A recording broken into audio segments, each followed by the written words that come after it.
மயிலாடுதுறையில் காதலன் வேறொரு பெண்ணுடன் பழகியதால் ஆத்திரமடைந்த பெண் தன் மீதும் காதலன் மீதும் பெட்ரோல் ஊற்றி தீ வைத்த சம்பவம் பெரும் பரபரப்பை ஏற்படுத்தியுள்ளது.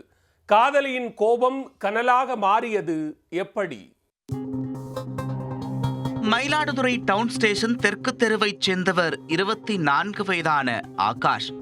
பூம்புகார் கல்லூரியில் பிகாம் 3ஆம் ஆண்டு மாணவரான இவர் மயிலாடுதுறை அரசினர் மகளிர் கல்லூரியில் படித்து வந்த சிந்துஜா என்ற பெண்ணை 2 ஆண்டுகளாக காதலித்து வந்துள்ளார்.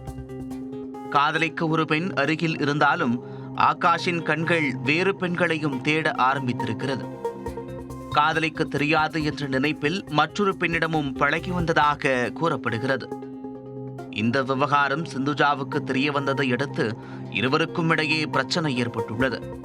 இந்நிலையில் ஆகாஷ், சிந்துஜா இருவரும் பல்சர் பைக்கில் பூம்புகார் கடற்கரைக்கு சென்றுவிட்டு மாலை 5:45 மணியளவில் மயிலாடுதுறை திரும்பியிருக்கின்றனர். அப்போது ஆகாஷ் பழகி வரும் பெண்ணிடம் எந்த தொடர்பும் வைத்துக் கொள்ளக்கூடாது என்று சிந்துஜா கண்டிஷன் போட்டுள்ளார்.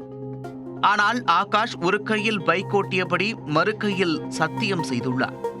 தனக்கு எந்த பெண்ணுடனும் பழக்கம் இல்லை என்று கூறி தன்னை ஒரு ஏகபத்தினி விருதனாக காட்டிக் கொண்டார். சிந்துஜாவுக்கு அப்போதுதான் ஆத்திரம் தலைக்கு ஏறியுள்ளது. தன்னிடம் நேர்மை தவறி நடந்து கொண்டால் பெட்ரோல் ஊற்றி எரித்து விடலாம் என்று கையோடு 1 லிட்டர் பெட்ரோலையும் எடுத்து வந்திருக்கிறார் சிந்துஜா. விசித்ராயர் தெருவில் பைக் வரும்போது தான் மறைத்து வைத்திருந்த பெட்ரோலை எடுத்த சிந்துஜா நொடி பொழுதில் இருவர் மீதும் ஊற்றி தீ வைத்து விட்டார். இருவர் மீதும் தீ பற்றி எரிய பதறிப்போன அருகில் இருந்தவர்கள் தீயை அணைத்து அவர்களை மீட்டிருக்கின்றனர். உடனே இருவரையும் மயிலாடுதுறை அரசு மருத்துவமனைக்கு கொண்டு சென்றனர். தகவல் அறிந்து விரைந்து வந்த மயிலாடுதுறை போலீசார் இருவரிடமும் விசாரணை நடத்தினர்.